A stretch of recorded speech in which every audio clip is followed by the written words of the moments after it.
Peenemünde, October 3rd, 1942. The dawn sky over the Baltic Sea is pale and breathless.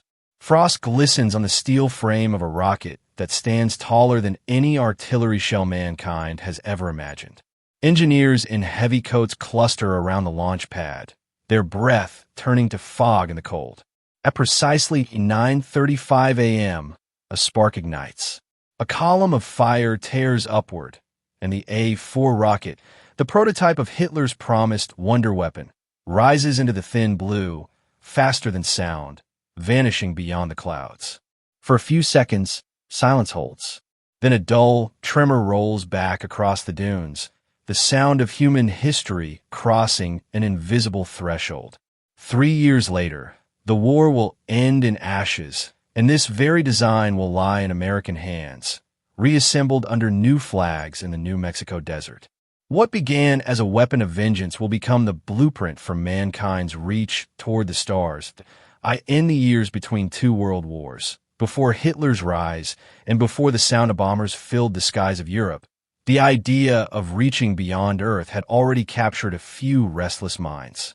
Across oceans, in workshops and university basements, scientists and dreamers worked with pipes, alcohol, and fire, trying to coax machines toward the heavens. In Massachusetts, an American physicist named Robert Goddard quietly tested small liquid-fueled rockets in the 1920s. His peers called him eccentric, sometimes delusional, when he spoke of reaching the moon. But in Germany, his papers caught the attention of young engineers who shared the same fascination. Among them was Wernher von Braun, a tall, ambitious student born in 1912 who devoured the writings of Hermann Oberth, the pioneer often called the father of German rocketry. Together with Oberth and other enthusiasts, von Braun joined the Verein für Raumschifffahrt, the Society for Space Travel, a small group experimenting with rocket propulsion on the outskirts of Berlin. What began as a hobby soon found powerful patrons. By the early 1930s, the German army, seeking new long-range weapons in defiance of the Treaty of Versailles, quietly funded this amateur group. The Heeresversuchsanstalt Peenemünde, a secret army testing site on the Baltic coast, became the crucible for a technology that would reshape warfare. Under General Walter Dornberger, von Braun's youthful curiosity hardened into military purpose. They weren't building dreams of exploration anymore. They were building weapons. The early tests were primitive and often tragic. Rockets exploded on the pads, engineers dove for cover, and funding wavered. Yet each failure carved a step closer to success. The scientists refined liquid oxygen and ethanol fuel systems, developed gyroscopic guidance, and experimented with turbopumps capable of feeding propellant fast enough to sustain flight. By 1939, the Second World War erupted, and the German rocket program was no longer an academic pursuit. It was a strategic weapon initiative. Von Braun's team, now over 200 strong, worked day and night at Peenemünde to transform theoretical rocketry into a functioning long-range missile, the Aggregat 4, soon to be known simply as the V2. The concept was revolutionary, a self-propelled ballistic missile that could climb beyond the atmosphere, then fall back to Earth at supersonic speed, striking its target with devastating force and leaving almost no time for interception. The Allies had no equivalent. The world's armies still thought in terms of aircraft and artillery, not rockets. To many generals, von Braun's work sounded like science fiction. But within Hitler's command, desperation made the impossible worth funding. Britain's bombing of German cities had begun to shatter morale, and the Nazi leadership hungered for a weapon that could reverse the psychological balance of the war. By late 1941, with full state backing, Peenemünde expanded rapidly. Concrete launch stands rose near the shoreline. Test chambers hummed with a roar of combustion. Engineers calibrated gyros by hand, while mechanics bolted together fuselages taller than houses. Then came October 3rd, 1942, the date burned into the annals of science. As the A-4 prototype thundered skyward and reached a height of nearly 60 miles, von Braun reportedly turned to Dornberger and said, "This is the first successful flight of a guided missile in history." That moment changed everything. For the first time, man had built a machine capable of reaching the edge of space. Yet what had begun as an act of genius would soon be bent toward terror. The success meant mass production, and with it, the machinery of death. Thousands of rockets would soon be ordered, and the cost would not be measured in marks or materials, but in human lives. The V2's triumph was not an ending. It was the beginning of a new moral descent. Factories would have to be moved, labor would have to be found, and the relentless demand for production would expose the dark machinery of the Reich's industrial heart. After that triumphant October morning in 1942, the rocket that had pierced the upper atmosphere became one of the Reich's most closely guarded secrets. The world knew nothing of Peenemunde's breakthroughs.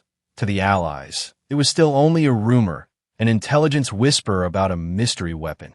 But within Germany, von Braun's team found itself buried beneath the crushing expectations of the regime. Hitler had watched film footage of the launch and, for the first time, saw in this young engineer's creation the possibility of vengeance. Virgil Tungswaff Zwei, he declared the vengeance weapon too. It was to be the instrument that would turn despair into retaliation, a miracle that could strike back at Britain without risking German pilots or planes. The dream of space had now been permanently shackled to the nightmare of war. In 1943, the Allies intensified their bombing campaign, striking deep into the industrial heart of the Reich. Peenemünde, now a sprawling complex of laboratories, hangars, and test ranges, became a high-value target. That summer, Operation Hydra was launched, a massive night raid by the British Royal Air Force. Over 500 bombers roared across the Baltic coast, dropping thousands of tons of explosives on the island base. Flames lit up the sky, workshops were flattened, and hundreds of engineers and workers were killed, including civilian technicians and forced laborers. The attack delayed the program, but did not kill it. In its aftermath, the German High Command made a fateful decision to move production underground, beyond the reach of Allied bombers. Deep in the Harz Mountains, near the town of Nordhausen, a former gypsum mine was converted into a labyrinth of tunnels. This would become Mittelwerk, the underground factory where the V2s would be built. It was a place devoid of sunlight and mercy. Thousands of prisoners, mostly political detainees, resistance members, and captured civilians from across occupied Europe, were forced into labor under the most brutal conditions imaginable. The SS established a concentration camp nearby, known as Mittelbau-Dora, where men were starved, beaten, and worked to death assembling the rockets that von Braun and Dornberger had designed. For every rocket that reached London, it is estimated that more than one human life was lost in its making. The sleek steel weapon that rose to the heavens was born from the darkness of those tunnels. By late 1944, as Germany's fortunes on the battlefield collapsed, the V2 finally entered operational use.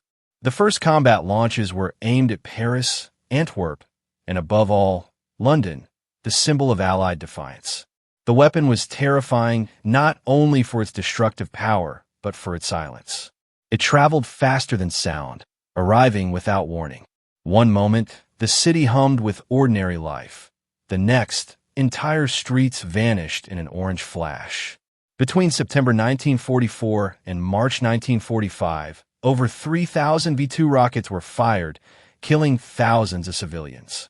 Yet strategically, the weapon changed nothing. The British economy stood firm, morale held, and Allied armies continued their advance toward Germany. The V2's impact was psychological, a glimpse of a future warfare that the world was not ready to face. Meanwhile, British intelligence was racing to uncover the weapon's secrets. Reports from the Polish underground and Allied reconnaissance photos of Peenemünde had already hinted at something extraordinary. Through Operation Crossbow, the Allies targeted suspected launch sites in France and the Low Countries, often bombing decoy positions or incomplete facilities. The challenge was immense. The V2 left no exhaust trails for radar to track, no time for interception. Anti-aircraft guns were useless. British scientists, led by R. V. Jones, could only study impact patterns and fragments, piecing together the physics of a weapon that arrived faster than human reaction. By the war's final months, Peenemünde was mostly abandoned, its once proud laboratories stripped of equipment and documents. The Allied armies were closing in from both east and west, and von Braun's team faced a decision that would define the post-war world. Knowing that capture by the Soviets could mean imprisonment or worse, they gathered their key blueprints, destroyed sensitive data, and prepared to surrender, not to Moscow, but to Washington. Trucks carrying engineers, family members, and crates of documents began rolling south through the collapsing Reich, bound for Bavaria, where they intended to meet advancing American troops. What had begun as a race for vengeance was about to become a race for minds. The same technology that had rained destruction on London would soon be courted by the very nations it had sought to destroy. And within months, the world's most feared engineers would cross a new border, not between nations, but between war and the dawn of space. At the center of the V2 story stood Wernher von Braun, a man whose brilliance and ambition were both his making and his burden. Born into privilege, educated in science and music, von Braun saw himself less as a soldier and more as a visionary. He often said his heart was in space, not in war. Yet his career thrived under the patronage of a regime that weaponized genius without conscience. Under General Walter Dornberger, the German army gave him resources that no civilian lab could dream of: test ranges, factories, and thousands of workers. In return, the young engineer gave them progress. For von Braun, the V2 was not a symbol of Hitler's vengeance, but of mankind's technical potential. Still, that distinction could not absolve him. The same rockets that carried his scientific dreams killed thousands of civilians. He later admitted that in those years he cared more about reaching space than about where the rockets landed. It was a statement that haunted him for the rest of his life. Technologically, the A4 rocket was decades ahead of its time. Standing 14 meters tall and weighing over 12 tons, it used a liquid-fueled engine powered by ethanol and liquid oxygen. Inside, a maze of pipes, valves, and pumps worked with clockwork precision to create controlled chaos. The V2's turbopump system, capable of feeding fuel at rates exceeding 100 gallons per second, was one of the most advanced pieces of machinery built during the war. Its gyroscopic guidance system, mechanical, not electronic, kept it stable through flight, while its autopilot made micro-corrections faster than any human hand could manage. At launch, it accelerated through the sound barrier, reached altitudes of more than 50 miles, and descended on its target at nearly 3,500 miles per hour. The blast radius was devastating, but the true power of the weapon lay in its precedent. It was the first man-made object to touch the edge of space. Tactically, the V2 offered both promise and frustration. It required enormous infrastructure, mobile launch platforms, specialized fuel trains, and complex logistics to move parts under constant air attack. Each missile carried a 1-ton warhead, but demanded the work of thousands to build. Its accuracy, though revolutionary, was still crude by modern standards. A V2 could miss its target by several miles. For Hitler, who envisioned entire cities being flattened, it was too little, too late. For the German army, it was a drain on resources during a collapsing front. Yet to Allied intelligence, it represented something far greater. The next chapter in warfare, one that no defense system could yet counter. Britain scientists feared that if Germany had more time or longer-range variants like the proposed N9/10, London might not be the only target. New York, they whispered, could one day be within reach. The human dimension of this race blurred the lines between science and survival. Inside Peenemünde, engineers sketched designs that hinted at the future: multi-stage rockets, orbital trajectories, even manned capsules. But as the war dragged on, these drawings remained hidden behind layers of secrecy and fear. Each success was greeted not with celebration, but with suspicion. The Gestapo monitored the program closely. Rumors spread that von Braun was too interested in space travel, not weapons. In 1944, he was briefly arrested by the SS for statements suggesting rockets could be used for interplanetary exploration. Only Dornberger's intervention saved him. It was a stark reminder that in Hitler's Germany, science was not free. It was a servant of power. And yet, even amid destruction, the seeds of the space age had been sown. Every test flight, every telemetry reading, every failed launch carried lessons that would outlive the regime. The engineers at Peenemünde had built more than a weapon. They had built a template for the future. The question was no longer whether rockets could fly, but what mankind would choose to do with them once the war was over. Behind the triumph of technology lay a moral abyss that history could never fully reconcile. The V-2 was a weapon built on suffering, assembled by men who never saw the sky it was meant to pierce. In the damp tunnels of Mittelwerk, thousands of forced laborers from across occupied Europe toiled in perpetual darkness, their bare hands shaping the rocket casings that would rain death on foreign cities. They slept on stone floors, starved on watery soup, and died by the hundreds each week from disease, exhaustion, or beatings. The SS treated human lives as expendable fuel for the Reich's last hope. Among them were scientists who had once believed in progress, now watching that dream rot beneath layers of cruelty. After the war, when von Braun and his colleagues were shown photographs of the tunnels, many claimed ignorance. But the moral stain could not be washed away. The V-2 was not just a leap in physics. It was a reminder that genius, without conscience, can become a tool of horror. When Germany collapsed in 1945, the rockets themselves became the prize in a new kind of conflict. The Allies and the Soviets both understood what Peenemünde represented, the key to the future of warfare and possibly to space. The Soviet Union swept across the ruins of eastern Germany, seizing machinery, blueprints, and hundreds of engineers.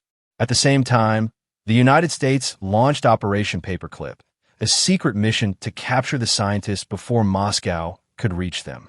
Trucks rolled through shattered towns, carrying rocket parts hidden under tarps, and convoys of engineers surrendered to American forces in Bavaria. Within months, the same men who had once served Hitler were quietly transferred to Fort Bliss, Texas, and later to White Sands Proving Ground in New Mexico. The Cold War had begun before peace was even signed. Each side sought to turn the knowledge born of terror into the promise of power. In the Soviet zone, Sergei Korolev, himself a former prisoner of Stalin's Gulag, took charge of reverse engineering the captured V-2s. In the American zone, von Braun's team was put to work under military supervision, rebuilding rockets from fragments and memories. What began as competition for missile superiority soon became a struggle for prestige and ideology, the race for the future of humanity. The geopolitics of rocketry had shifted from vengeance to dominance. Whichever nation mastered the skies would command the world below. Institutionally, the transfer of German technology reshaped the architecture of American research. The U.S. Army Ordnance Department established a new center at the Redstone Arsenal in Huntsville, Alabama, where von Braun and his team would lay the foundations for the Army Ballistic Missile Agency.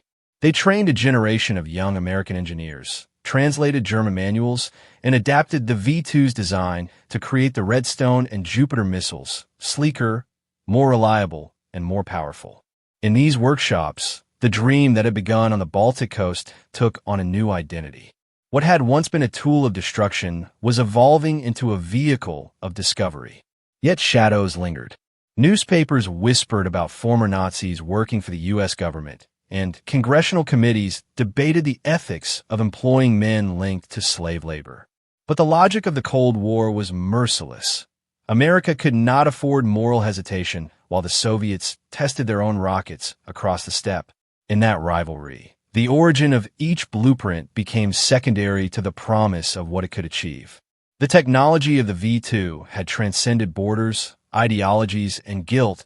It had become humanity's shared inheritance, a double-edged legacy born in war and reborn in ambition. From the tunnels of Mittelwerk to the deserts of New Mexico, the path was drawn. The next stage would decide how far that path would lead, beyond the atmosphere, into the realm of satellites, missiles, and men walking on alien soil. The decisive moment was coming, when the world's former enemies would stand on opposite sides of a new launch pad, staring at the same sky.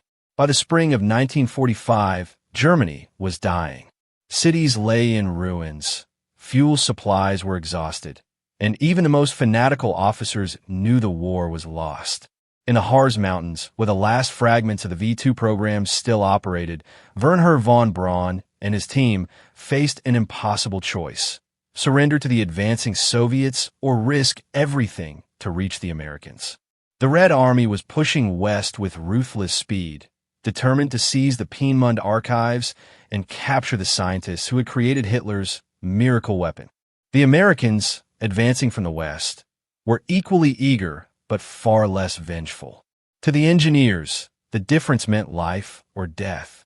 In early May, as artillery thunder rolled through the valleys, von Braun gathered his closest colleagues in a dimly lit chalet near Oberjach, Bavaria. They knew their time was running out. With the Reich collapsing around them, they burned documents that could incriminate them, packed surviving blueprints into wooden crates, and destroyed what they couldn't carry. Their plan was desperate but clear: drive south, find the Americans, and surrender peacefully. Over several harrowing days, convoys of battered trucks wound through the mountains, evading both Soviet patrols and remnants of SS units who might brand them traitors.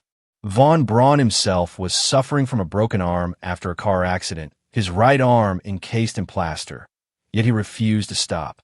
To him, survival meant the continuation of his work, the only legacy he believed worth saving.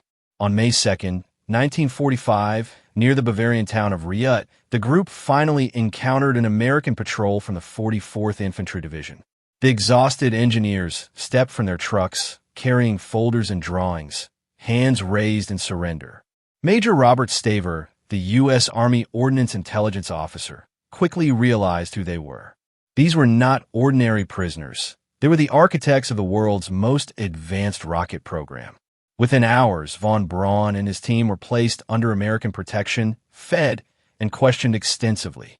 What followed was the beginning of Operation Paperclip, a secret effort to transfer German scientific talent to the United States. In the following weeks, U.S. forces swept through the Mittelwerk tunnels, uncovering crates of rocket components, technical manuals, and partially assembled missiles. The scale of what they found stunned even seasoned officers. Here was the blueprint for the next generation of warfare: missiles that could climb into space, deliver warheads across continents, and perhaps one day carry men beyond Earth's pull. Trainloads of equipment and documents were quietly shipped out under military escort. The engineers were relocated first to Fort Bliss, Texas, and later to White Sands Proving Ground in New Mexico. There, under the searing desert sun, they rebuilt the V-2 from the wreckage of war. American soldiers watched in awe as the German scientists, now wearing civilian clothes and speaking broken English, assembled towering rockets on the launch pads of White Sands. On April 16, 1946, the first American-fired V-2 screamed into the sky, leaving a white plume against the endless blue, a sound eerily familiar to those who had heard it over Europe. For the U.S. Army, it was a revelation. The same weapon that had once terrorized London was now serving as a bridge to scientific discovery. For von Braun, it was vindication, a second chance to chase the stars under a new flag. The Americans realized quickly what they had gained. The data from each test flight, acceleration, temperature, pressure, telemetry, was priceless. For the first time, the United States could study the upper atmosphere directly, using captured German technology. Scientists launched cosmic ray detectors and biological experiments, sending fruit flies and mice into the edge of space. What had begun as Hitler's dream of vengeance was being rewritten as humanity's first steps toward exploration. Yet the victory was not purely scientific.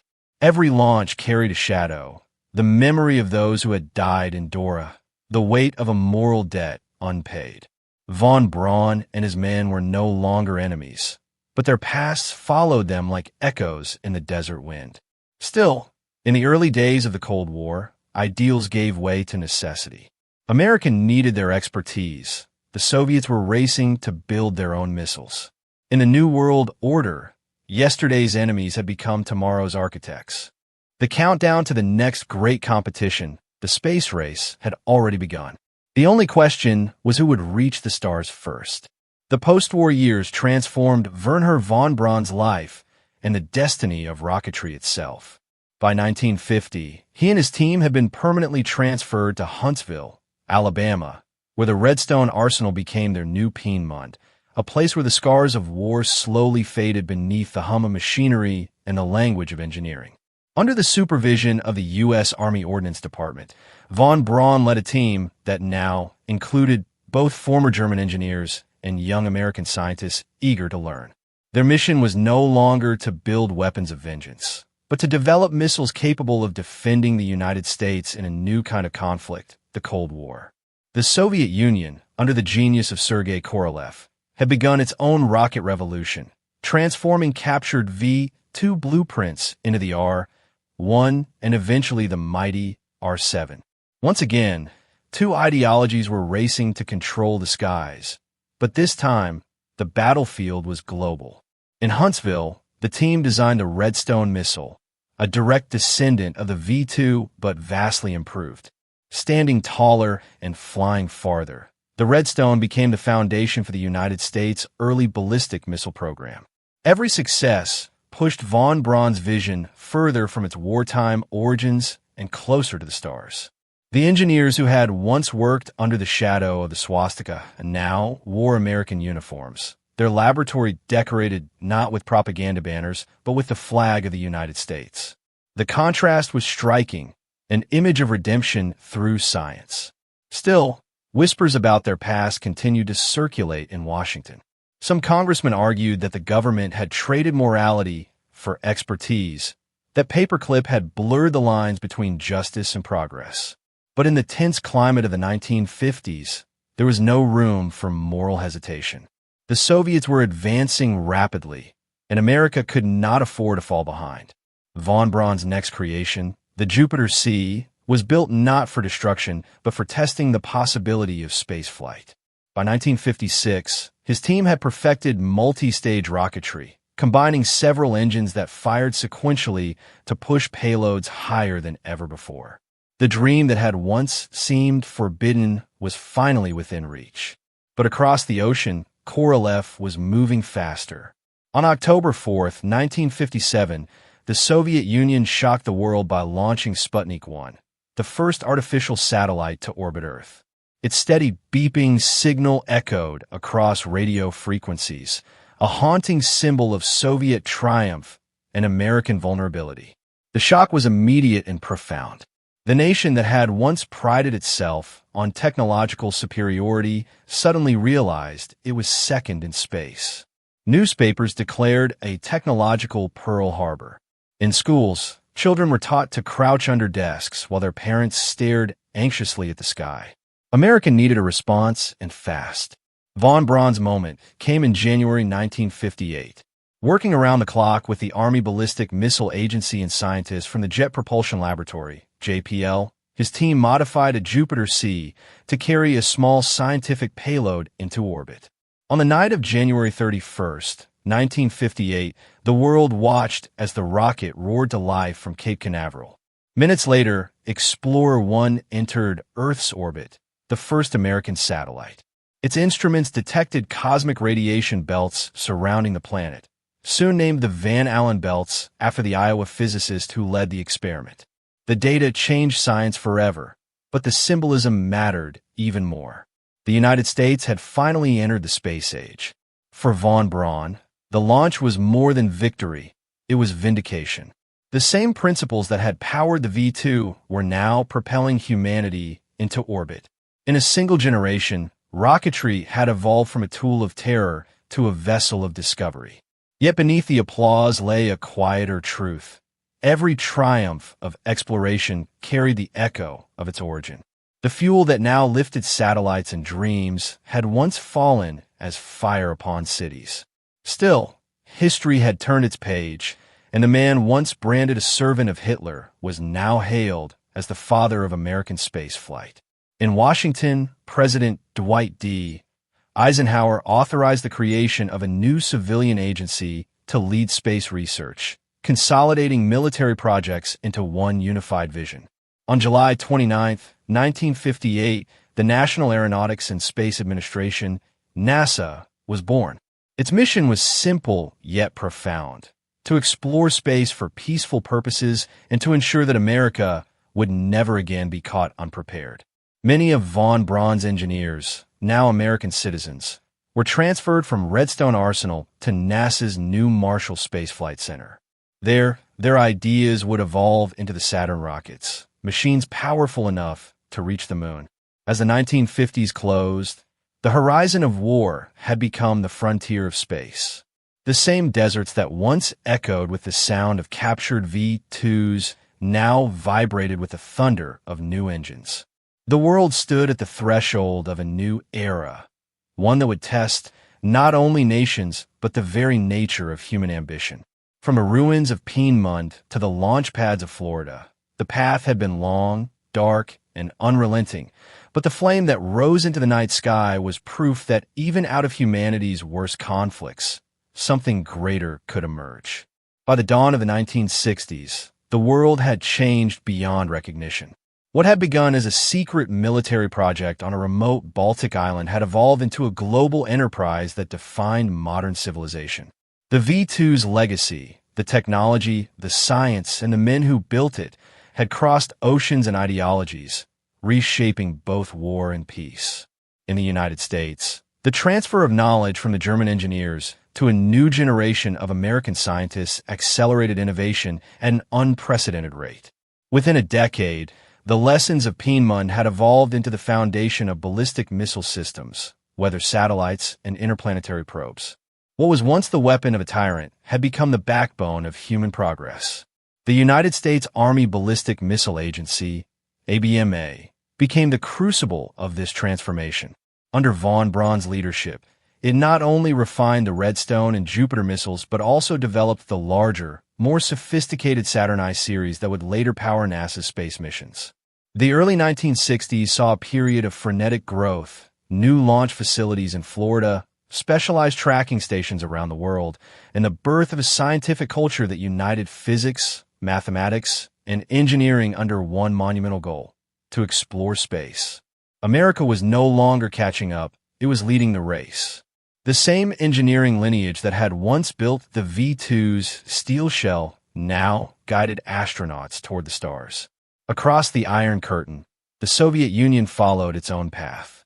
Under Sergei Korolev, the Soviets built upon the captured V-2 designs to create the R-1 and R-7 Semyorka, the world's first intercontinental ballistic missile, and the rocket that would eventually launch both Sputnik and Yuri Gagarin, the first man in space. The irony was profound. Both superpowers owed their early steps in spaceflight to a technology born under Hitler's command. But while the Soviet Union prioritized symbolic milestones, America focused on sustainability and scale. The U.S. combined private industry, academic institutions, and military precision into a vast network of innovation. By the mid-1960s, NASA employed thousands of engineers, and Huntsville's Marshall Space Flight Center had become the heartbeat of the nation's space ambitions. Economically and strategically, the consequences were enormous. The same Cold War tension that had fueled nuclear anxiety now propelled billions of dollars into research, education, and infrastructure. Aerospace became America's new frontier industry, producing jobs, technologies, and industries that extended far beyond defense. Guidance computers, telemetry systems, and high-temperature materials developed for rockets found new life in medicine, telecommunications, and aviation. The space race, though born of rivalry, transformed into one of humanity's most productive competitions. Yet behind the celebration of achievement lingered reminders of its darker origins. Congressional hearings occasionally revisited Operation Paperclip, questioning whether justice had been sacrificed for progress. Survivors of Dora Mittelbau testified about the atrocities committed in the tunnels where the first rockets were built. The images of skeletal laborers, the lists of the dead, and the photographs of the underground factories contrasted sharply with the gleaming launch towers of Cape Canaveral. It was an uncomfortable duality, the knowledge that the same genius that carried men to the moon had once destroyed cities. Still, history tends to remember what endures. The rockets of the 1940s had evolved into the Atlas, Titan, and Saturn series. The laboratories that once studied destruction were now exploring the cosmos. Between 1958 and 1965, the United States conducted over 1,000 test launches, each one refining the science that began at Peenemünde. Satellite networks mapped the Earth, communication relays spanned oceans, and astronauts prepared for journeys that no human had dared attempt. The question was no longer whether mankind could reach space, but how far it would go. By the end of the decade, both the Soviet Union and the United States had turned the lessons of war into the tools of exploration. The world's attention shifted from battlefields to launch pads, from destruction to discovery. But beneath the optimism of the space age, the shadows of its birth still stretched long, reminding every engineer and policymaker that progress, however brilliant, always carries a moral weight. As the decades unfolded, the story of Hitler's rocket dream evolved from a tale of terror into one of redemption and controversy. The scientists who had once built weapons for the Third Reich were now celebrated as pioneers of the space age, their names etched into museums, textbooks, and monuments. Yet beneath the celebration lay a moral disquiet, a question that refused to fade. Could the pursuit of progress ever justify its origins in suffering? The Operation Paperclip files, once classified, revealed the scale of compromise. Dozens of engineers and specialists, some of whom had served in organizations linked to war crimes, had been quietly brought to America, given new identities, and placed in positions of national importance. Newspapers that once praised the space race began to ask uncomfortable questions. Survivors of Mittelbau Dora testified in documentaries and trials, their memories of starvation and brutality clashing with televised images of astronauts waving to cheering crowds. For Wernher von Braun, the contradictions defined his legacy. In America, he became a celebrity scientist, the polished, articulate face of NASA's ambitions. His televised lectures and Life magazine profiles presented him as a visionary who had helped humanity transcend the atmosphere. He spoke of exploration, of Mars, of destiny. Yet in Europe, his name still evoked the sound of explosions over London and Antwerp. He defended himself by saying that he had been a technician serving his country, that his true dream had always been to explore space. But history, indifferent and precise, recorded both truths. Von Braun was both the architect of the V2 and the father of the Saturn V, the rocket that would one day carry men to the moon. His brilliance and his blindness were inseparable, two sides of the same story. Public memory, too, evolved unevenly. In the United States, the post-war narrative emphasized triumph. The moon landing, the astronauts, the symbolism of democracy conquering the stars.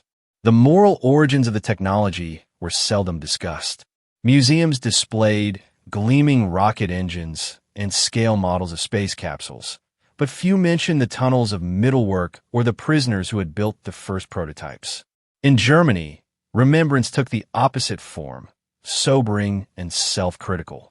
The Peenemünde Historical Technical Museum, established decades later, preserved the ruins of launch pads and workshops not as symbols of glory, but as reminders of responsibility. Exhibits juxtaposed technical achievements with testimonies of forced labor, forcing visitors to confront the full scope of what had been created there. Within the scientific community, the issue of credit remained delicate. Robert Goddard, the American physicist whose early experiments in liquid-fueled rocketry had inspired von Braun, had died in 1945, largely unrecognized. In later years, NASA publicly acknowledged him as the true father of modern rocketry. Goddard's theoretical work, long ridiculed by the press, had provided the foundation upon which both German and American engineers built. His name now stood alongside those of von Braun, Korolev, and Oberth as one of the visionaries who turned impossible dreams into reality. It was a quiet correction by history, one that rebalanced the story of invention with integrity. By the 1970s, as the Cold War's intensity softened and the first joint U.S.-Soviet missions took shape, a kind of moral reconciliation began to emerge. The rockets that had once divided nations now carried scientists from both sides into orbit. The same technology born of conflict had become a bridge for cooperation. But the ethical questions never vanished. They lingered like contrails across the sky. Every space launch, every scientific triumph, still bore the weight of its origin story. The world had inherited a paradox. Humanity's greatest technological leap had emerged from one of its darkest chapters. From the ashes of total war came satellites that guided weather forecasts, communications that united continents, and missions that looked beyond Earth toward other worlds. The legacy of the V2 was thus both cautionary and inspiring, a testament to how knowledge can outlive ideology, but also a warning of how easily genius can be corrupted by power. The men who built the first rockets may have dreamed of reaching the stars, but they had first built them in hell.